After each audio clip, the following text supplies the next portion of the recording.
recognition of Constitution Day, we're delighted to welcome a professor of political science at George Washington University, Professor Samuel Goldman.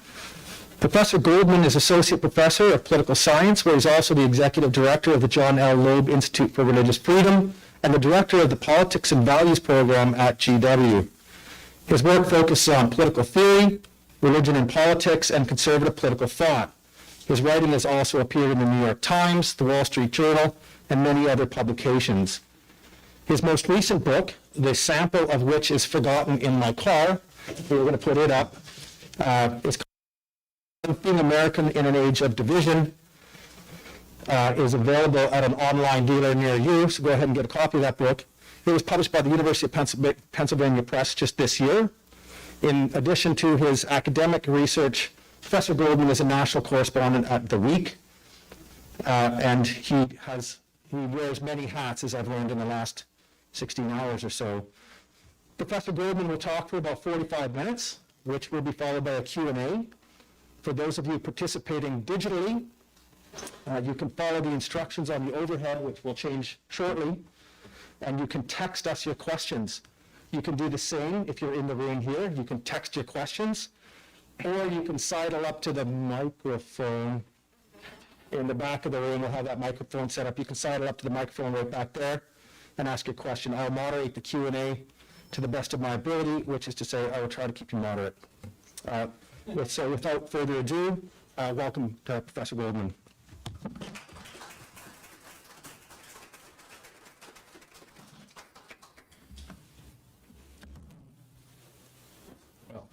Thank you, Rick, and thanks also to my other hosts. It's a pleasure to be with you here today, particularly on such an important and auspicious day. And before proceeding to offer some reflections on what we celebrate when we celebrate the Constitution, I also want to thank you for choosing to join us. It's customary for speakers to thank their audiences at the end of their remarks. But that's always seemed a little bit strange to me, because what are you going to do once I've started speaking? Unless you are grievously offended, you probably won't walk out. It makes more sense for me to thank you now for having taken the time to join me. The Constitution begins with the awesome phrase, which is also reproduced for those who can't see it on Professor Avermenko's mask: "We, the people of the United States of America." As with other statements prominent in the American civil religion, the phrase has become a sort of litany that tends to be repeated without reflection or understanding. So I want to honor this Constitution Day by drawing your attention to the ambiguity of these famous words. Who are the people of the United States of America? The question is not so easy to answer. In the early 20th century, political theorist Horace Cowan found what he called a peculiar anonymity in the construction. The people is defined by their relationship to a particular institution, the United States of America. That institution, though, is a federal republic comprising a number of semi-autonomous polities in one part of a much larger geographic area. And it's worth noting that at the time when the Constitution was drafted and ratified, the term America was typically used to refer to the whole Western Hemisphere. So the people in whose name the Constitution is established cannot simply be Americans, a category that would also include residents of today's Canada and Mexico. And German, among other languages, still preserves this distinction by describing us American citizens as US Amerikaners, as US Americans. Unlike many other states, moreover, there's no immediately obvious connection between the place, the people who live in it, or the characteristics that define them. Again, think of Germany. In German, Deutschland, the land of the Deutsch, which is defined by those who speak Deutsch, the language of the place. And we find the same association in England, which is the home of the English who speak a language of the same name. The origins of England and Deutschland lie in the great migration of peoples that redefined Europe after the fall of the Roman Empire. But there are older examples too, and I'll just note that in Hebrew, Israel designates both a people and a land and a place. To be sure, the Constitution does not leave the identity of the people a complete blank.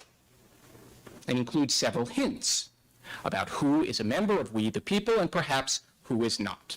And I'll begin with the reference in the preamble to our posterity. That suggests a genealogical element, at least prospectively. The blessings of liberty are promised not only to those who participate in the ratification process, but also to their children and their children's children, establishing a generational connection to the population at the period of independence and the framing of the Constitution. And yet, the Constitution includes provisions for naturalization, which is a fascinating phrase because it suggests a kind of collective adoption. And further, the ban on titles of nobility prevents those descended from the early settlers from establishing a kind of formal caste, which is a risk that many of the framers associated with the Norman conquest of England. So there's at least a potential tension between the literal and notional posterity of the framers. The Constitution doesn't mention language, and yet the fact that it is written in English could tell us something important. English is not exactly the American national language. After all, it is, as I mentioned, English and not American. And at this point, it is the de facto global idiom, not limited to the so-called Anglosphere. But even if its use and history are not concentrated in this country, English is our common language and has a definitive role in our public life. You can be part of the people if you don't speak English, but the character of the people would be seriously altered if no one did. Finally, we must confront the difficult question of race. As Frederick Douglass famously insisted, the Constitution itself avoids explicit racial categories. And yet it's difficult to escape the conclusion that many of the people who supported the Constitution, both inside and outside the Philadelphia Convention, drew sharp distinctions between red, white, and black, as the late historian Gary Nash put it. So here again is an ambiguity or tension between text and understanding, letter and spirit. And that tension would not be legally resolved for several generations, and in some ways not until within living memory. In sum, the Constitution includes suggestions about the character of we the people. But they are vague and in some cases contradictory, and also they are far weaker and less explicit than those found even in contemporary documents. Take the French Revolutionary Constitution of 1791. Which was partly inspired by the Constitution of the United States and followed it by just a few years. This document includes more than 80 references to the French nation, and lest the meaning of that category be left ambiguous, Title II includes a detailed explanation of precisely who belongs to that nation. Even more striking, the Constitution of 1791 claims that the people meeting these qualifications laid out in Title II collectively wield, quote, one indivisible, inalienable, and imprescriptible sovereignty. The Constitution of the United States does not include anything like this statement. More recent comparisons also reveal the distinctive character of the Constitution's treatment of these matters. Constitutional provisions that define a national identity and assert its sovereignty are still common. Some of the constitutions that include such provisions are neither liberal nor democratic, but many are. And they include the constitutions of Greece, Japan, Spain, Norway, and other members in good standing of the so-called free world. Yet another distinctive feature of our Constitution that I have not yet mentioned is the absence of religious criteria as well as ethnic or cultural ones. In fact, the text contains no reference to the divine whatsoever, and this was a point of concern for some critics of the Constitution, particularly in New England. And I think it's fair to say that their concerns were not altogether misplaced. The ban on religious texts, as well as the absence of an explicit tribute to the divine, suggests that whoever the people of the United States of America might be, they cannot be defined by particular confessions or denominations. Now, I don't want to suggest that these ambiguities were all the result of high principle. Many were strategic responses to the particular conditions of the early American Republic. These include a population that was already notably diverse in many respects, the expectation of geographic expansion, including territories that were then subject to foreign rule, and the necessity of compromises among the delegates to the Philadelphia Convention and the states that they represented. When faced with conflicts that can't be resolved in the present and sometimes haven't even emerged fully yet, it's often the wiser course to say nothing. And I think the relative silence of the Constitution on these matters reflects that maxim. But the ambiguous character of we the people also has deeper grounds. Beyond the particular circumstances of the 1780s, it reflects a dilemma in the modern republicanism, for which our Constitution is a milestone. Republican government is literally inconceivable without some conception of the people. The idea is entailed by the term itself, in Latin, res publica, or the people's thing. You can have an empire or a dynastic government without appealing to the people, but I don't think that you can have a republic. Yet the people had a different meaning from ancient times right down through the early modern period, relatively recently, as these things go. For one thing, it didn't include everyone. The people, or the populace sometimes, or the plebs, meant in essence the common folk who enjoyed the rights of citizenship. But it did not include what we would call the elites, whether or not they possessed the kind of formal titles of nobility that the Constitution prohibits. And this is why the motto SPQR, Senatus Populusque Romanum, the Senate and people of Rome, represents the Senate and people as separate elements of a composite whole. The Constitution does something very different when it appeals only to the people without juxtaposing it to an aristocratic body. Moreover, the size of the people was different to modern states. In early Rome and other ancient republics, the people numbered in the thousands, permitting them to gather together in person in order to discharge certain civic functions. And the impossibility of doing this in later Rome was an important cause of the collapse of its republican constitution. And one of the reasons that modern political theorists, right down to Rousseau and Montesquieu, argued that republican government was suited only to a small scale. In establishing a much larger republic, our Constitution breaks with this conception of the people.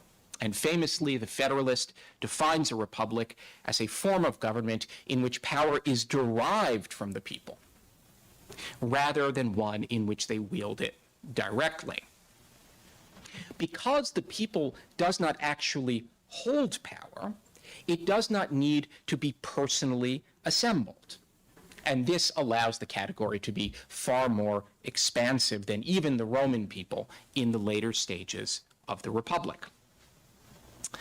Now, conventional accounts present this as a brilliant advance in the science of politics, and in many respects it is. But I want to suggest that it does not solve the problem of identifying the people. The Constitution appeals to the people as the ultimate source of its authority, but in order to do that, it has to leave the people as an empty category that plays a legitimating role, but has no embodied reality. This leads to a paradox, which was acutely diagnosed by the French political theorist Claude Lefort. The people of the United States, or really any modern republic, seems to be most clearly present on election days or nights, when we speak of the people as expressing a will or conferring a mandate. That's what it says on the bottom of your television screen. The people decides, or the people speaks, something like that. But what's actually happening here, what we call the will of the people, is actually an aggregate of many millions of discrete, secret decisions by individuals who owe each other no explanation or accounting for their preferences. At the moment of its most necessary presence, then, we need to appeal to the people most of all at moments of elections, because this is how we justify the rule that some citizens inevitably hold over others. At this moment precisely, the people is also most abstract and evanescent. Rather than a genuine community of the kind classical republics promised to foster, whether or not that was true in reality, it's a statistical aggregate. The evanescence of the people is not only a matter of scale. Again, in pre-modern political thought, the people designated just a portion of the citizen body, the commoners, in practice, the poor.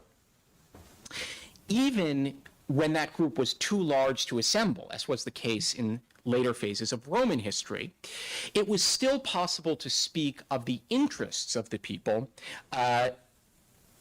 in contradistinction to those of the rich or the nobility. The extension of the category of the people to include the whole cohort of citizens, rich and poor, makers and takers, manual workers, and symbolic analysts, makes this much more difficult.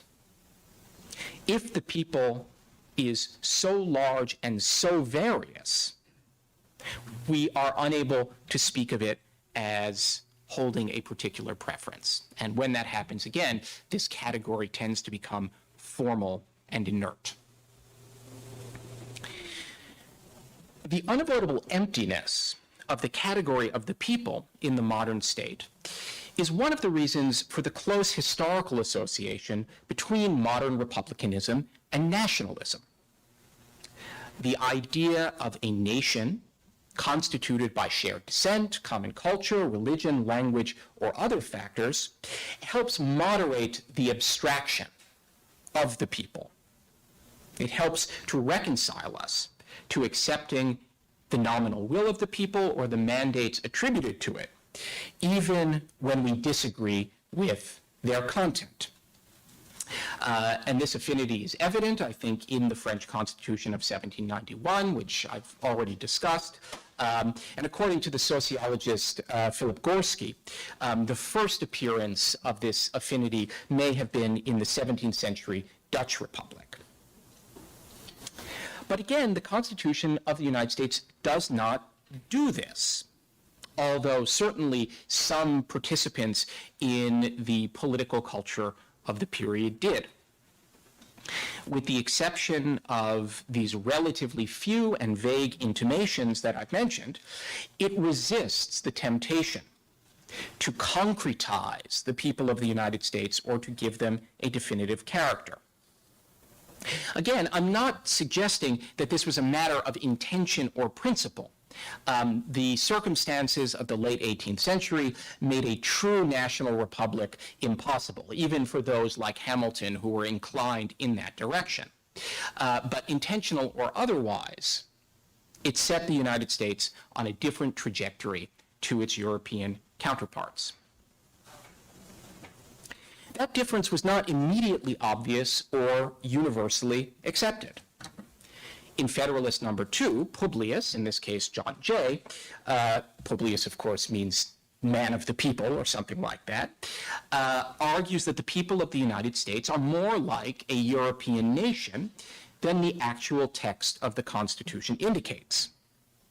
In a famous passage, he asserts that, quote, Providence has been pleased to give to this one connected country, to give this one connected country to one united people, a people descended from the same ancestors, speaking the same language, professing the same religion, attached to the same principle of government, very similar in their manners and customs.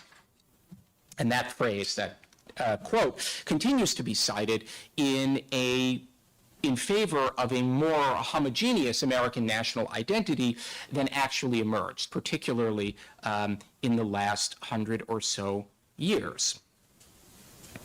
Jay is not to be blamed for imperfect foresight, but I think that his account of an essentially Anglo-Protestant people fails even on its own terms. And the first reason is that it was an exaggeration of the homogeneity that existed even at the time.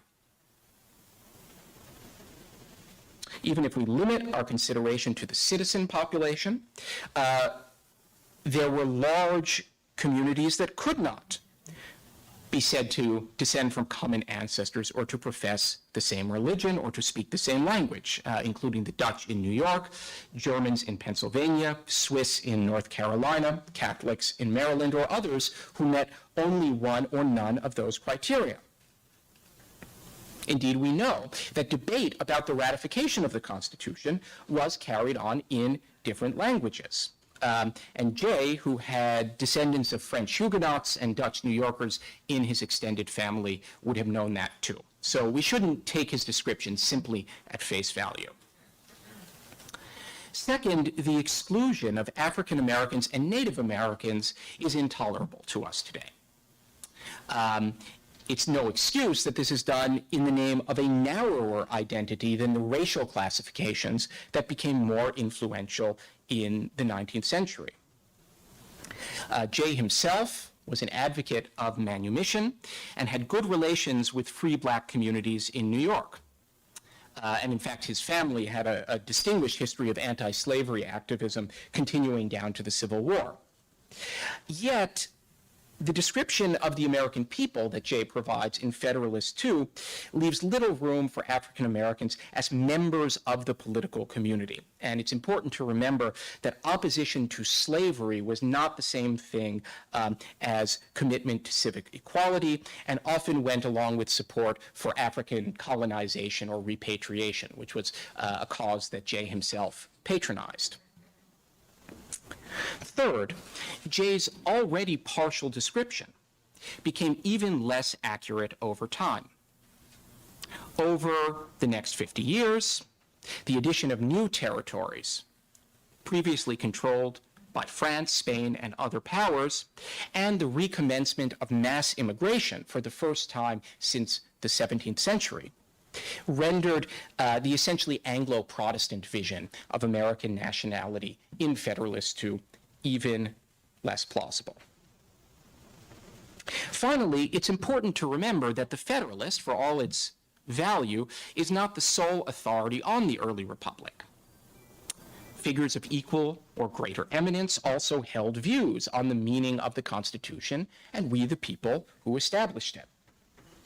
In his 1790 letter to the Jewish community of Newport, Rhode Island, George Washington himself seems to reject the claim that the American people is defined by common ancestry or the profession of the same religion. To the contrary, he assures what he calls the children of the stock of Abraham that the government of the United States, which gives to bigotry no sanction, to persecution no assistance, requires only that they who live under its protection should demean themselves as good citizens. Now, I don't want to give the impression that Washington was a 21st century cosmopolitan. On some issues of national identity and cohesion, he was closer to Jay than to Jefferson, who may actually have drafted the statement that I just quoted. Nevertheless, the fact that he lent the inestimable authority of his name to this statement suggests that we should not take Federalist II as definitive. Even in the late 18th century, I think, it was clear that the United States contained multitudes that evaded ethnic, religious, or cultural definition. So Federalist II fails as description. But one can make the case that it was more plausible as an expression of aspiration. The American population, even limited to its free white elements, had rather heterogeneous origins.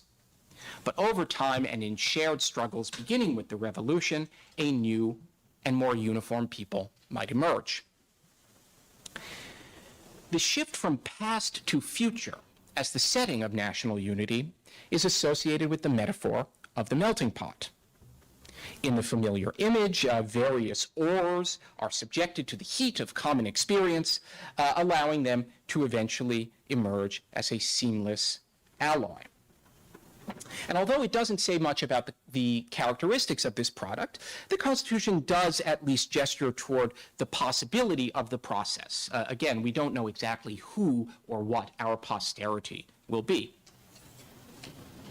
This theme of future integration also has a long history in American letters. Probably its most familiar early exponent was Crèvecoeur, the French-born writer who lived for a time in the colonial United States and wrote a popular account of it. And answering the question, what is an American? One of Crèvecoeur's characters, he calls him James, a genuine American farmer, says that, quote, he is neither a European nor the descendant of a European, hence the strange mixture of blood which you will find in no other country. Here, individuals of all nations are melted into a new race of men whose labors and posterity will one day cause great changes in the world. Now, this passage gets quoted so often that its complications are often missed. Among them is its specific geographic reference. James is speaking here of Pennsylvania, which was, even at the time, a particularly diverse state. And he exempts New England from his account on the grounds that New Englanders are what he calls unmixed descendants of Englishmen. And I emphasize this point because accounts of American national identity that revolve around the Pilgrim Puritan narrative, still familiar from Thanksgiving, tend to overlook how distinctive the New England experience really was compared to the rest of the country. And that includes not only the slave agrarian states of the South, to which it is often juxtaposed, but also other northern states. As the sociologist Digby Baltzel noticed, Boston got all the books written about it, but Philadelphia was a more accurate precursor of the American future. Second, despite the industrial quality of the melting pot metaphor, these ores being boiled down to an alloy, Crèvecoeur's thinking is essentially biological. Men are like plants, he writes. The goodness and flavor of the fruit proceeds from the particular soil and exposition in which they grow. And here Crèvecoeur is echoing a Lamarckian conception of evolution in which physical environment is the primary influence on outcome. Similar ideas can also be found in Montesquieu, who was among the main influences on the constitutional framers. These features give the melting pot or crucible image different political implications to Jay's Anglo-Protestant conservatism. Emphases on pluralism and agrarianism made it a fruitful theme for Jeffersonian Democrats, who supported easy immigration, Western expansion, and less constrained social relations than New England or the Hudson Valley could offer. In religion, this vision overlapped with voluntaristic evangelical forms of expression associated with the Second Great Awakening. And in different ways, you find this image in much literature of the period. America and Christ both offer the opportunity to be reborn anew in a baptismal font. In its most extreme expressions, this vision had a literally messianic quality, but few advocates of a futuristic, assimilative conception of the American people were willing to go quite that far. For one thing, they tended to assume, even if they didn't explicitly say so, that Anglo-Protestants would remain the dominant element. The Americans of the future might be influenced by infusions of blood and culture from beyond England, including the Irish and German immigrants who began arriving en masse in the 1840s. But on the whole, it was assumed that newcomers would adapt to the native population rather than the other way around. There were also concerns about the proportions and limits of the elements permitted to enter the national mixture. Although mass immigration was resisted by nativist movements, most Americans acknowledged that Irish, Germans, Scandinavians, and other Northern Europeans could become members of the American people after a sufficient period of adaptation and habituation and perhaps religious conversion. But the addition of groups that were considered physically rather than culturally or politically incompatible was far more controversial. And indeed, it's an irony of American history that the idea of biological race plays a larger role in the discourse of the crucible than in the older vision of a sort of New English nation state.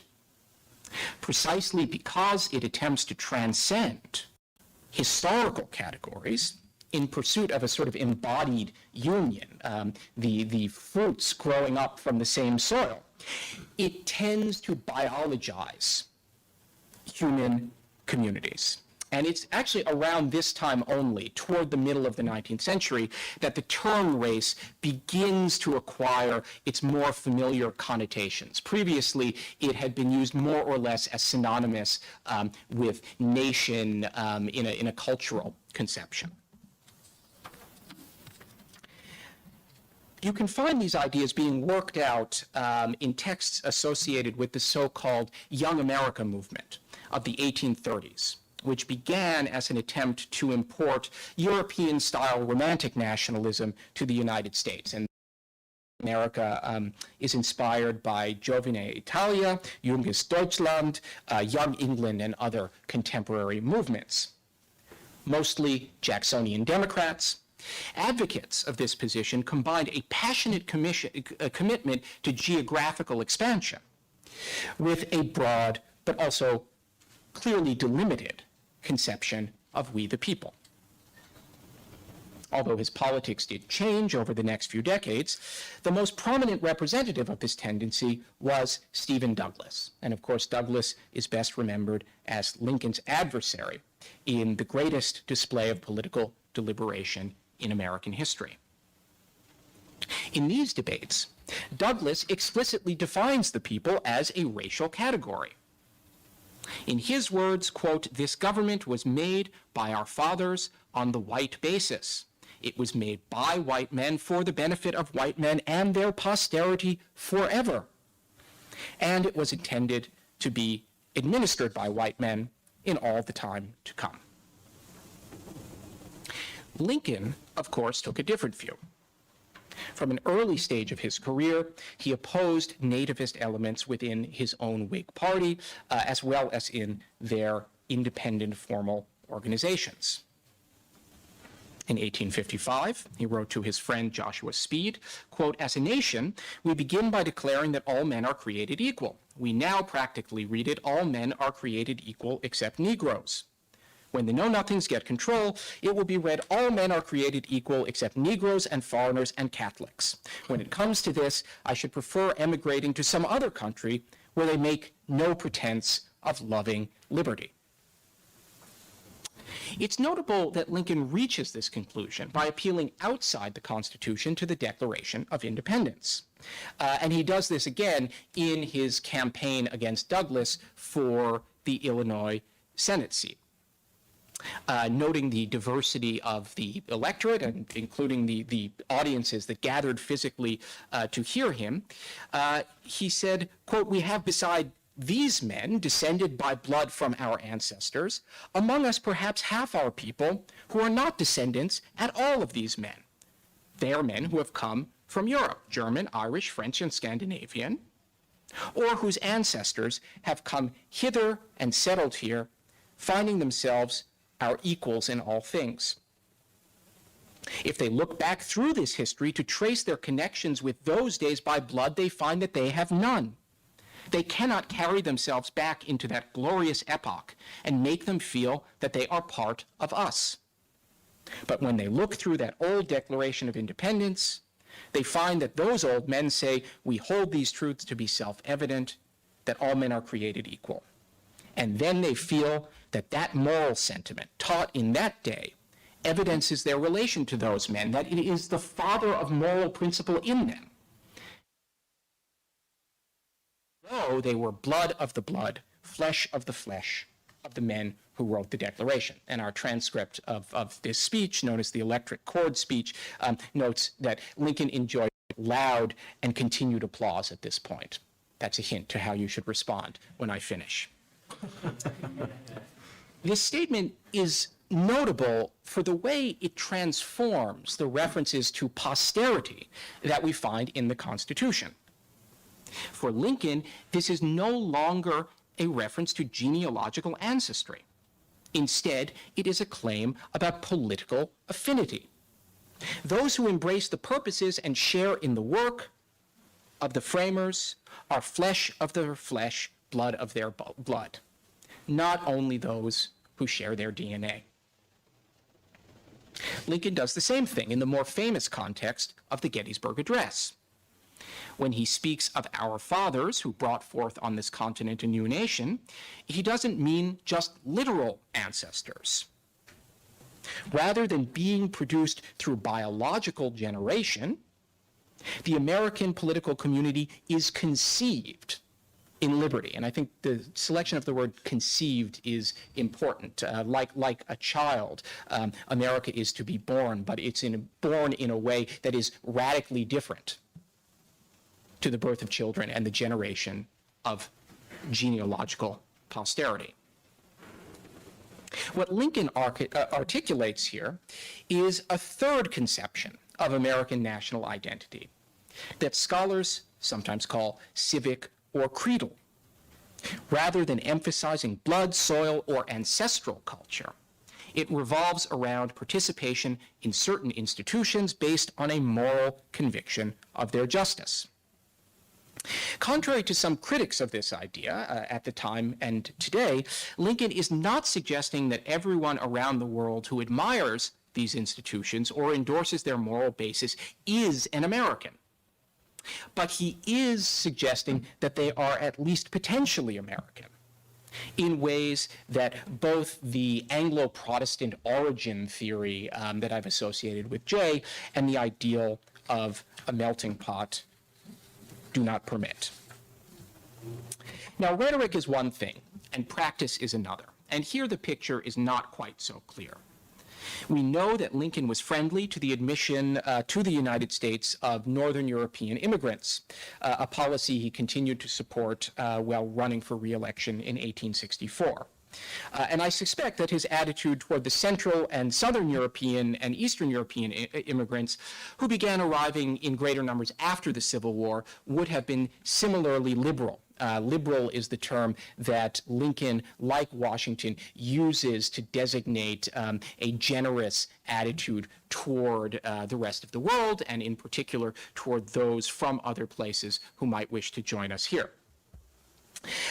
It's less obvious, though, what he thought about the inclusion of those who could not be defined as white. Lincoln is justly celebrated as an emancipator, but his attitude toward Black membership in the American people is somewhat elusive.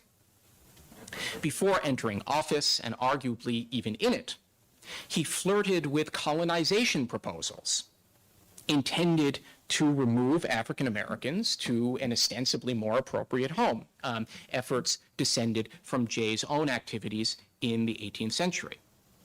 And in a notorious 1862 episode, Lincoln informed a delegation of free blacks to the White House that, quote, "Your race are suffering, in my judgment, the greatest wrong inflicted on any people.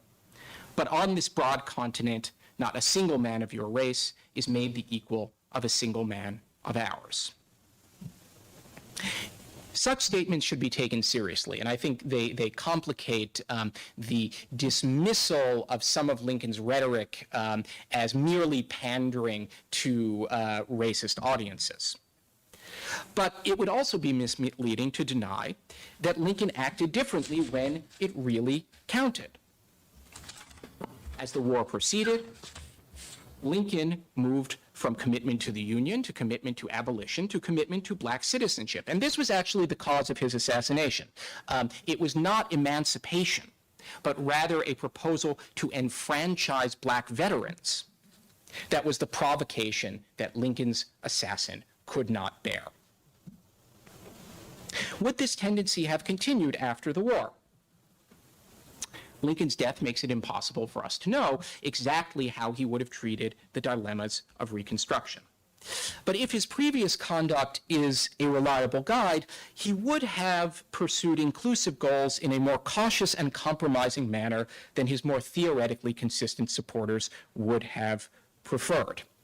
And I think this tension between prudence and principle is with us today and indeed inescapable. Something similar might be said of Lincoln's attitude toward Asian immigration, which is a topic that receives far less attention. Although they were generally favorable to the movement of population from Europe, Republicans of Lincoln's day, especially those from the West Coast, feared economic competition and cultural degradation that were associated with a growing Asian, mostly Chinese population.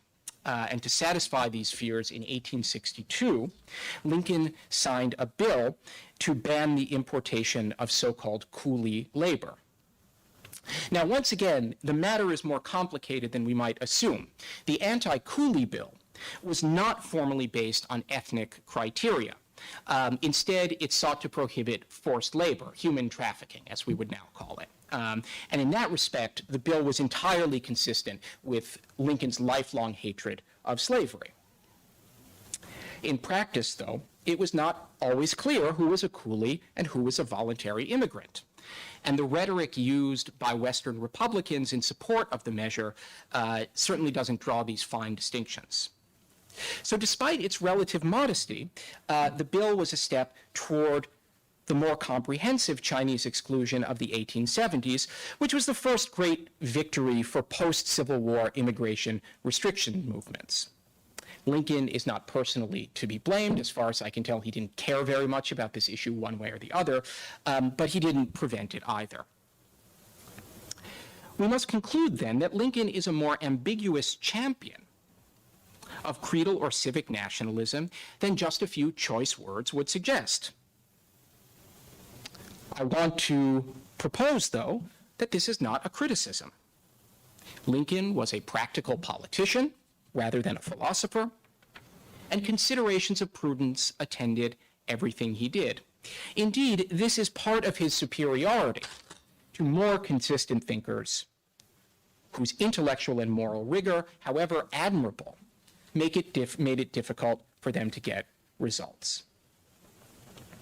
But Lincoln's extraordinary virtues and his tragic avoidance of post-war dilemmas can also make the success of a more expansive conception of national identity seem deceptively easy. So I want to finish by paying tribute to another figure who continued in the same spirit after the great man had passed from the scene, and in times when the authority of the American creed could not be taken for granted. That figure is Frederick Douglass, who was at the same time Lincoln's critic and his admirer. In a lecture delivered in several versions in the late 1860s, Douglas argued that Americans were a composite nationality. In other words, quote, our people defy all the ethnological and logical classifications. Attempts to reduce what it means to be American to a particular background were not only wrong in his day, Douglas argues, they had always been wrong. Notably, Douglas rejects the melting pot hope that differences in the present, however great in the past, will diminish over time. To the contrary, he says, quote, in regard to creeds and faiths, differences, both as to race and to religion, are evidently more likely to increase than to diminish. And this is a prescient and unpopular remark in an age that was already beginning to yearn for lost order. Douglas seems to have understood that plurality is intrinsic to the modern condition for all the difficulties that it entails. Rather than trying to oppose this process in the name of cohesion and homogeneity, Douglas argues that Americans have a different calling. We Americans are a people, he insists, but we are a people because we are members of a political community rather than a strictly national one. This, he concludes, is the meaning of American greatness.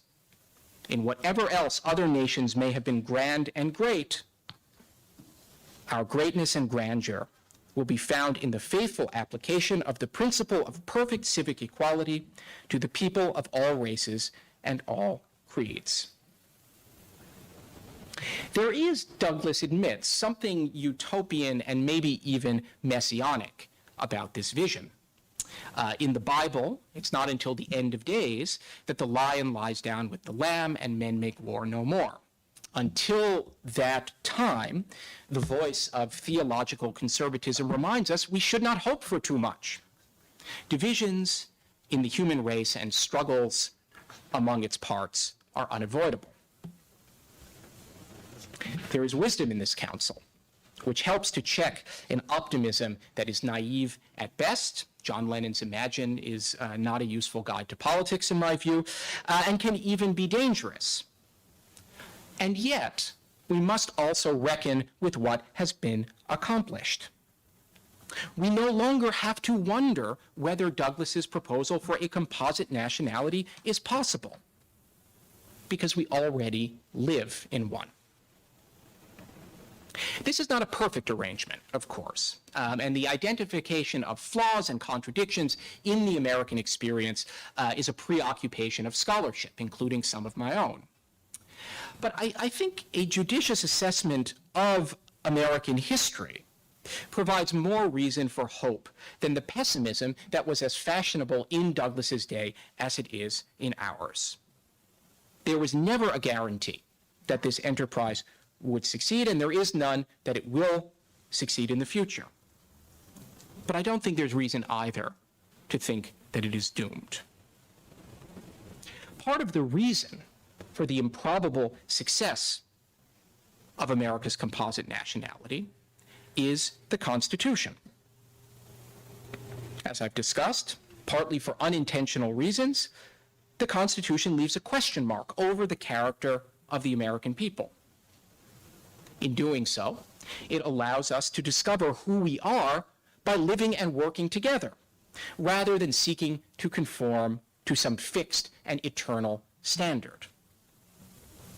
For all our justified concern with origins, and Constitution Day is an occasion to remember and honor those origins, I think it's this habit of adaptation toward an uncertain future that best describes American experience and some of the most admirable features of American character. On this Constitution Day, in a troubled time then, it is fitting to conclude. Here are we the people, after all. Thank you very much.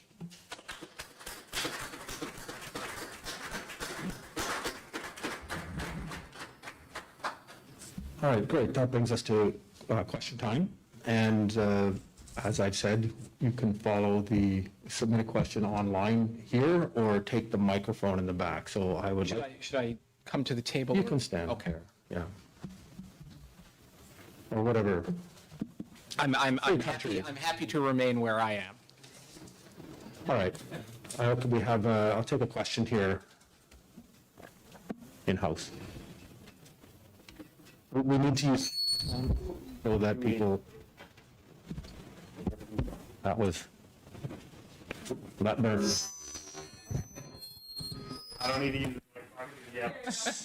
So make it short so I can repeat it back, so the people streaming in, they'll be able to hear it if I repeat it back. That's why we need a microphone for the streamers, okay? Of course, yeah, definitely. Okay. I'm going to keep it as concise as possible. I appreciate the interesting socio-historical assessment of we the people. Very fascinating.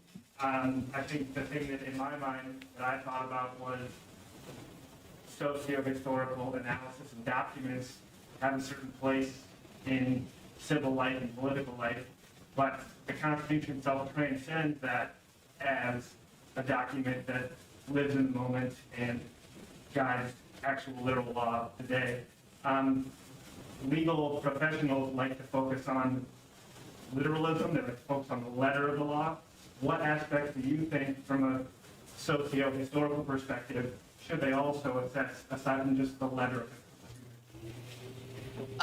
That's a good question to which I don't have a particularly good answer, because I'm not a lawyer and have the luxury of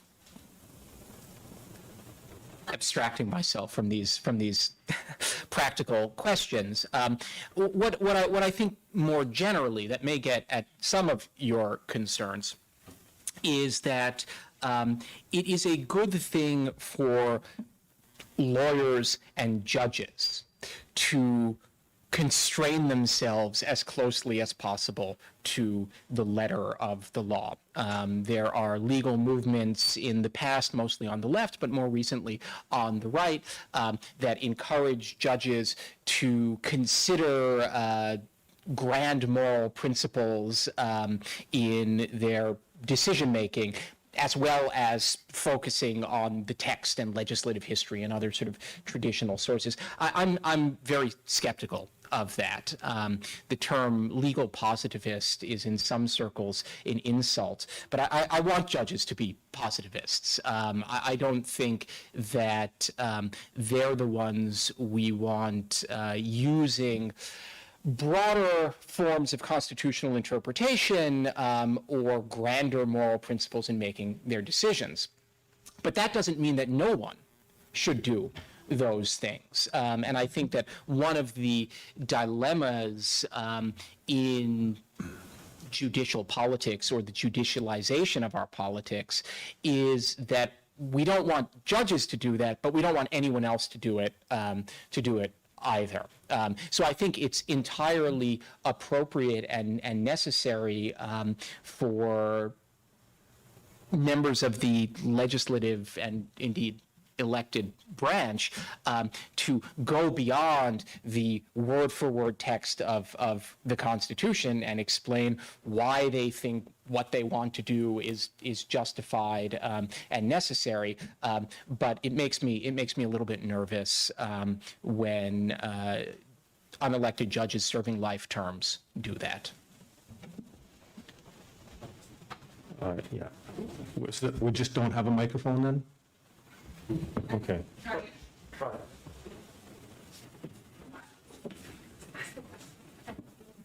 Okay, go ahead and ask your question, and maybe Professor Goldman, you can repeat the question back to the microphone. Thanks for being with us. I'm Jewish. We are a matrilineal people, and I'm wondering how you think about the role of women in this development. There are obviously no women in the photo behind you, and there were no women national elected officials for some time. So how do you think about the role of gender in this conception of peoplehood, and maybe who are kind of the earlier voices to include women in their conceptions of we the people? As far as I can tell, women were always understood to be part of the people, even if not permitted to engage directly in some of the exercises of citizenship. And that seems contradictory to us today. But it's worth remembering that in the 19th century, graduations of citizenship in which different members of the people had different roles and even different freedoms were not unprecedented. And as the conception of the people began to expand in some of the ways that I've described, I don't think that the inclusion of women in it posed a conceptual problem. What is interesting, and I should probably think more about, is the way Lincoln and some of the others I've quoted are using clearly gendered language of reproduction and conception. I think partly in an unreflective way. I mean, this is just an idiom that people use, but also one that has implications for how we should understand the people. And again, the phrase "conceived in liberty" opens up all sorts of interesting possibilities.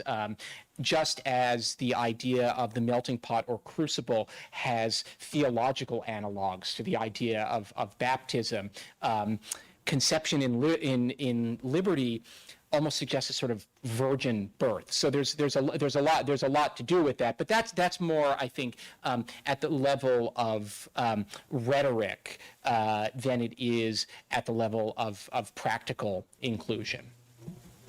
Right, we have. I don't have a microphone now.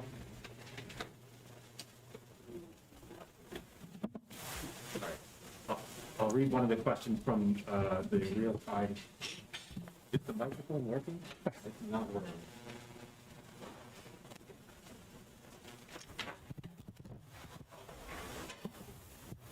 I'm going to read one of the questions from the texting system. Thanks to toxic social media, skewed journalism, and curated celebrity rants that are based on feelings and ignore facts, how does one be patriotic and American without being painted as a radical?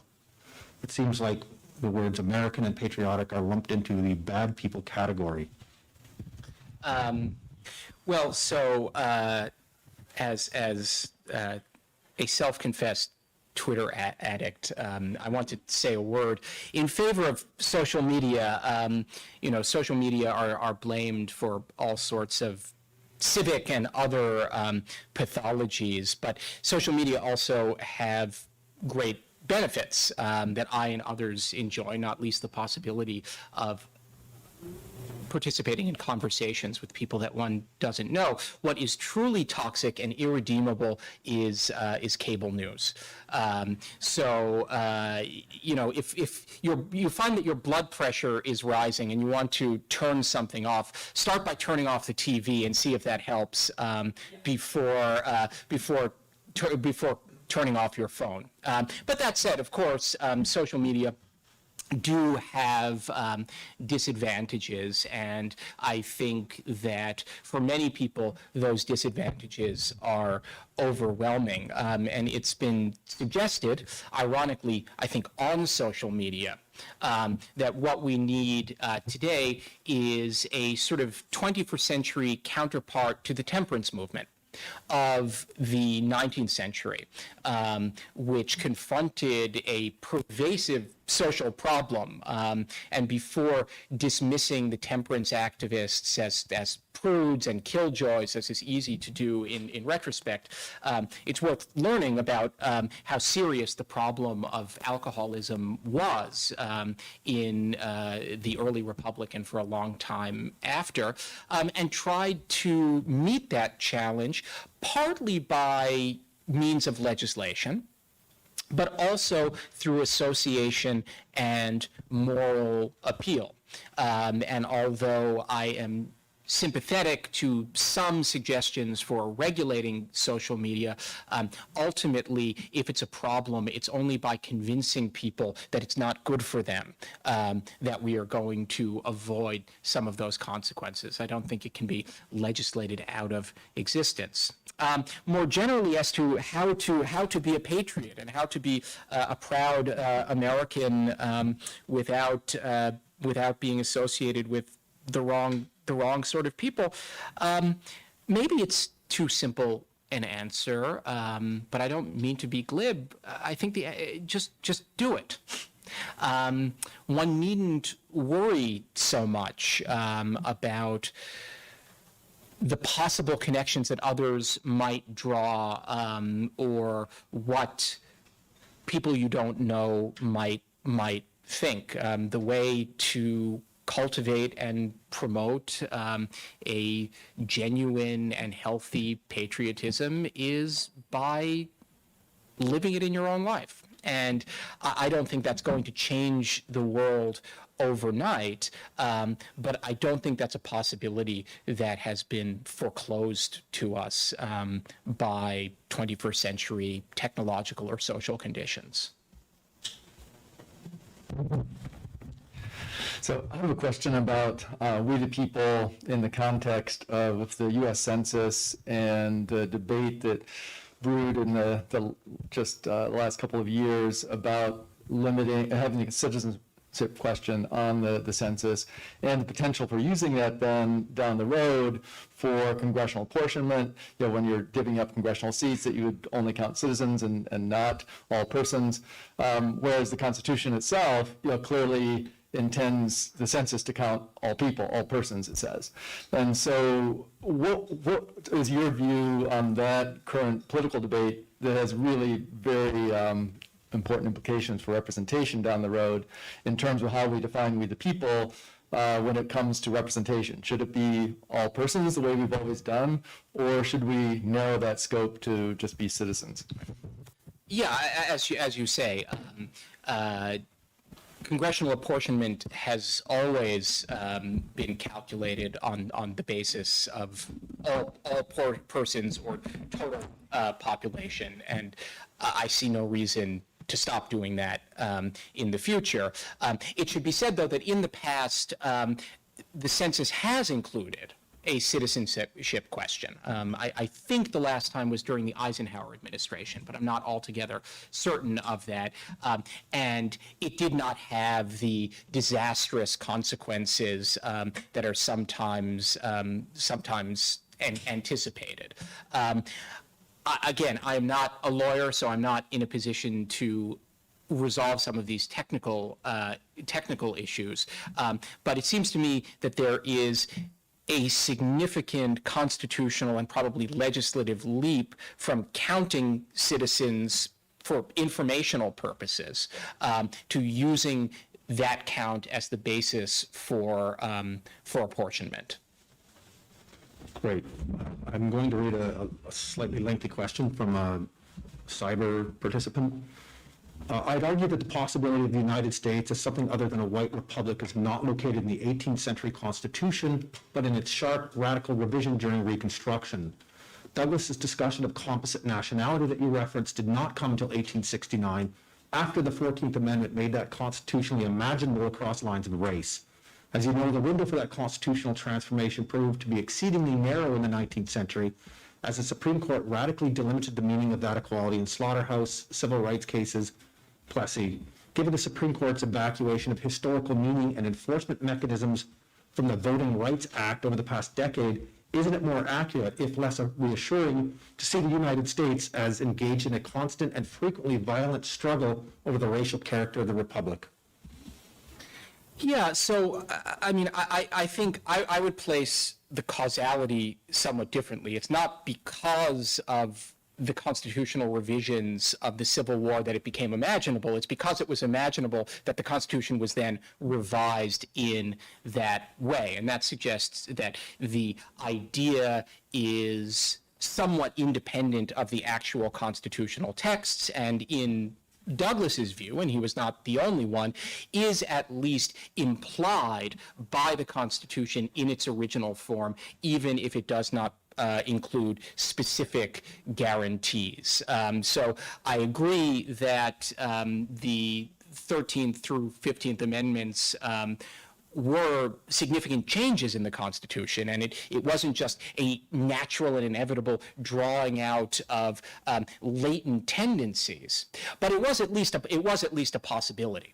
And I think the obstacles to the realization of that possibility had more to do with practical politics than any conceptual obstacle in the Constitution or in the sort of framing context. But yes, absolutely, it is not easy or automatic, and that's precisely why I think Douglas is interesting. I talk about this at greater length in my book. Many of the popularizers of what's called civic or creedal nationalism made their arguments in the wake of World War II in the belief that they were on the right side of history, so to speak. Not that they thought all troubles had ceased or struggle was unnecessary, but they believed the world was moving in their direction. Douglas is speaking at a time in the late 1860s, which I quoted, and he continues in this vein subsequently, where the opposite seems to be happening. What he observes with horror is a public and institutions that are backing away from the ideal that he is defending. But that doesn't lead him to reject the ideal. It leads him to reassert it.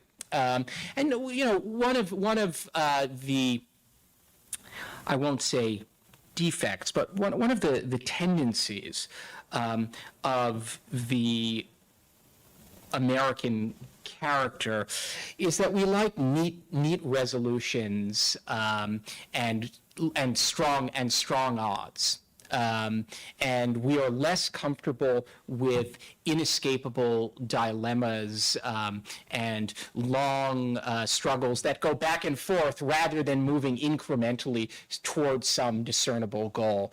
And this is one of them.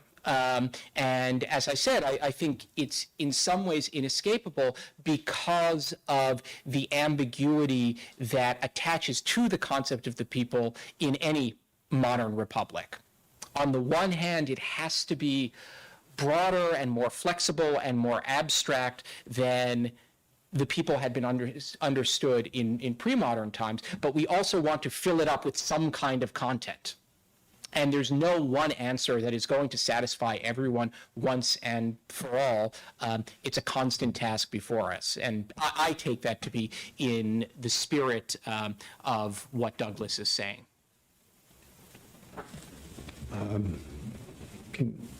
Michelle, right next to you. Thanks, yeah, and thanks for a really interesting talk. I suppose my question is a softer version of the last one, which is just to ask whether you think that the character of the nation as a composite republic, or that sort of enduring today, isn't, maybe it's not that it completely avoids identifying its racial character or sort of fights about the racial character of the nation, but it does seem to downplay the sort of deliberate exclusion that's happened right over time in terms of who counts as the people and what. So yes, it's true that things are left open about who the people is at the time of the founding that are perhaps narrowed in actually in an expansive way at the time of the refounding after the Civil War, but isn't part of the sort of ongoing debate. In fact, that there are modern contemporaries to Jay, and there were sort of inheritors of Jay during Reconstruction as well, right? The problem is not that there is widespread agreement about the composite nature of the American Republic, but rather that there are some people quite committed to, and there have been throughout American history, right, to the exclusive nature of American citizenship or the character of the people. And then the second, just brief question is, I wonder what you make of, you sort of mentioned nicely at the beginning of the talk that this "we the people" phrase didn't represent a lot of how colonists saw themselves at the time of the Revolution, right? There was no America, as you said, there was also no nation. But interestingly enough, that phrase comes from one of the drafters of the Constitution, Gouverneur Morris, who was a strong nationalist, passionate advocate against slavery, right? And so I wonder what you make of that, if you think there's anything to that historical fact as well about how we should think of that phrase. So on the first point, I certainly don't mean to suggest that this is a consensus. Quite the opposite. The point here is that it isn't. And in my book, we were supposed to have a display copy, but that's fine. The argument is really that these different conceptions of American national identity don't succeed each other in a neat linear narrative. They're always all present and always all in tension, and that's why we keep arguing about these things and always will. So the persistence of alternatives, which in some versions have attractive features. I think it would be a mistake simply to dismiss some of these other arguments. Doesn't seem to me to be a problem for the case that this is what, in my view, is going to work best for us. This is sort of what we've ended up with, and again, is not perfect by any means, but we do have some historical experience with this, and it seems to work relatively well compared to the realistic alternative options. So that's my response to the first point. To the second, I mean, so the thing about figures like Jay and Morris, who were both nationalists, broadly speaking, and both opponents of slavery. Morris, I think, even more than Jay, is that by fixating on the question of slavery, we tend to avoid this other question of membership in the political community. And there were certainly major founders and framers who oppose slavery. You know, this is very easily documented, and people who argue otherwise are not being honest about it. What there is much less evidence for is support for inclusion of African Americans in the category of the people. And this is, as I suggested at the beginning of the lecture, this is a case of, in my view, fruitful ambiguity. When you can't quite figure out the answer to the question, and you're aware of at least some tension between what you're saying and what you're doing, or between your various intuitions, sometimes it's better to say nothing. So I see the ambiguity of we the people as an advantage rather than a danger. I can't see where the microphone is. Can you present the microphone to this gentleman, please? Okay, thanks. One thing about some constitutions of other countries is that they have extraterritorial claims. For example, the Constitution of Ireland states that an ultimate goal will be the reunification of all 32 counties of Isle, and a similar thing in the West German Constitution before reunification, claiming as an ultimate goal the reunification of East and West Germany. I was curious, why doesn't the American Constitution have a similar type of statement of a manifest destiny nature? The U.S. ultimately will encompass all the land from the Atlantic to the Pacific, Thank you. And that's a great question, which is also one that I talk about in greater length in my book. And the short answer is that it was universally accepted that territorial expansion was going to happen. And the Constitution makes provision for that by making it possible to add states. It was much more controversial where exactly that was going to happen, and at what pace. And that's partly because the geopolitical situation was fluid, and they didn't know exactly which bits of the European empire they would be able to pick off. One reason the Declaration has some of this vagueness too is that it's written at a time when the American patriots were still hoping that Quebec or other parts of Canada, and possibly even parts of the British Caribbean, could be convinced to join their cause. And since they didn't really know if that would happen, it's better not to be too specific. After the ratification of the Constitution, this became really one of the definitive political issues that distinguished between what became Jeffersonian Republicans and the Federalists, because the Federalists, particularly in New England, realized that rapid territorial expansion would undermine their political position. New England has been shedding population relative to the rest of the country since the Constitution was ratified, and that's why at the Hartford Convention of 1814-15, winter 1814-15, which was summoned in the last days of the War of 1812 to express opposition to the conduct of the war by the Madison administration, includes, among other things, a proposal that the addition of any new states require the unanimous consent of all the existing states.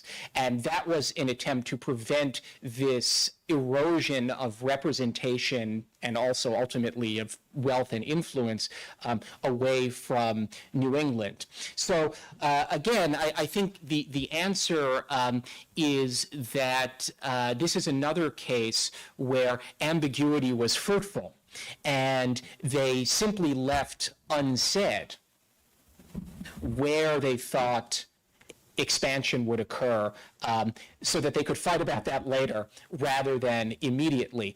In some of the later 19th century figures I mentioned, people like Douglas and others associated, Stephen Douglas, that is, not Frederick, others associated with the Young America movement, they had a much more specific map of where expansion should occur, requiring that the U.S. extend to the Pacific. And that's one of the reasons that Asian immigration became so controversial later on, because it had first been believed that the Pacific was sort of a one-way boundary.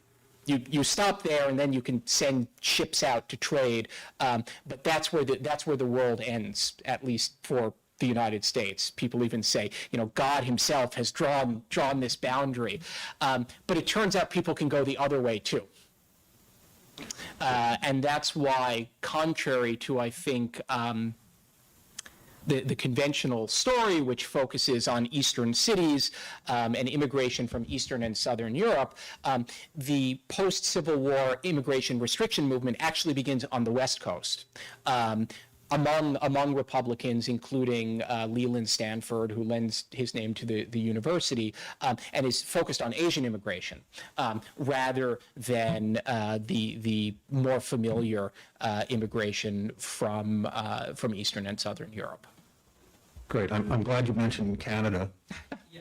As a Canadian, and there's several right out here. The next question, I should also add, it was Jefferson, right, that said Canada is ours for the marching?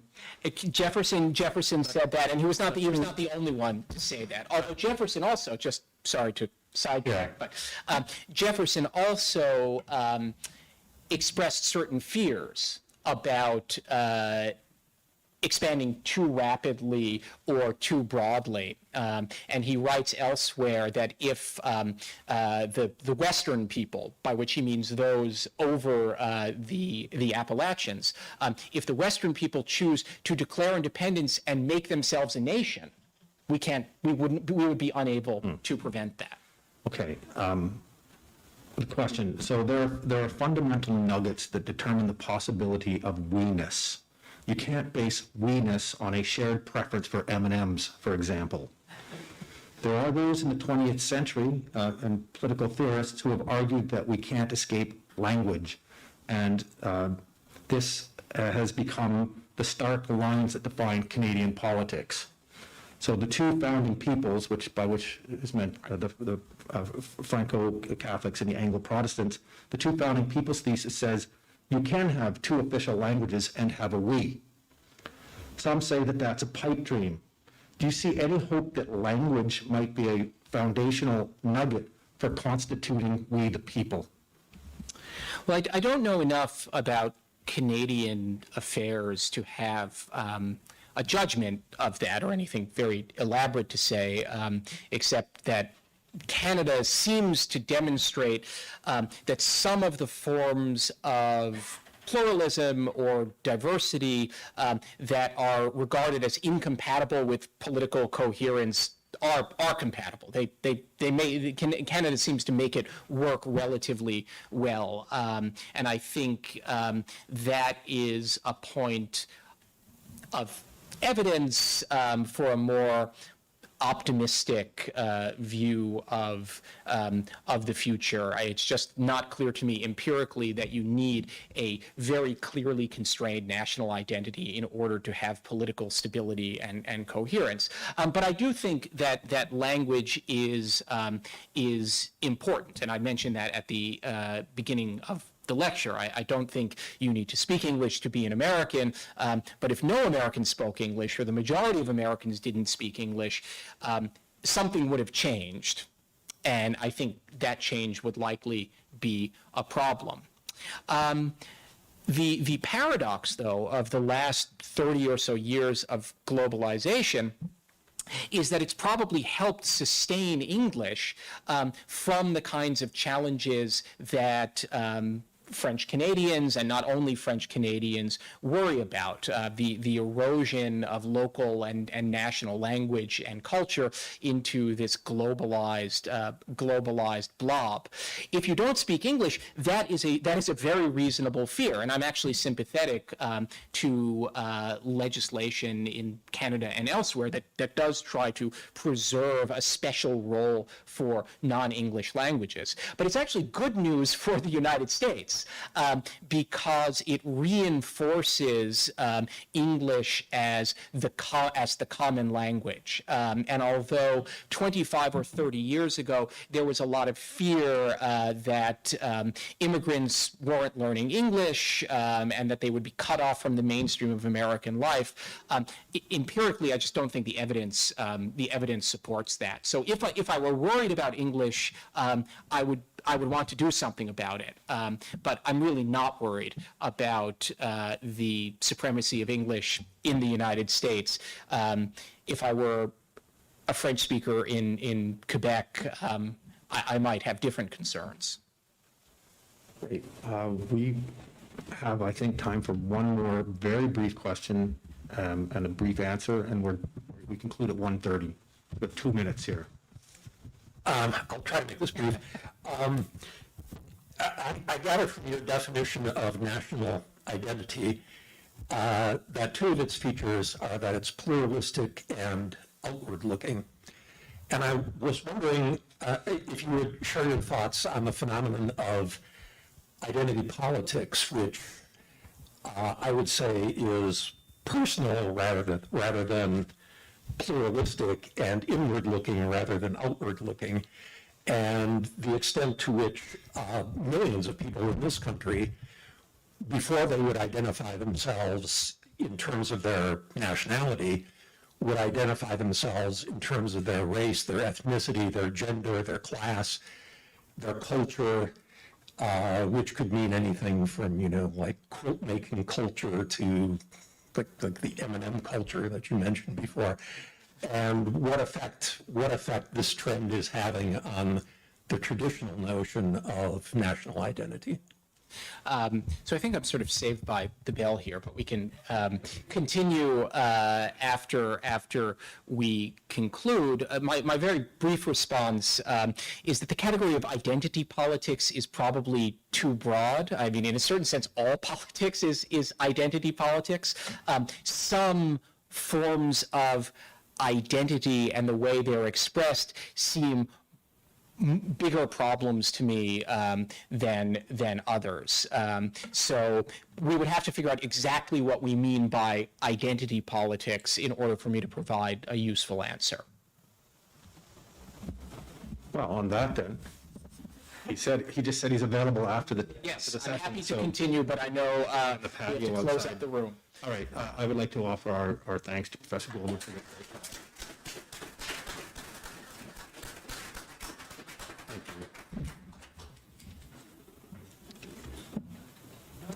you.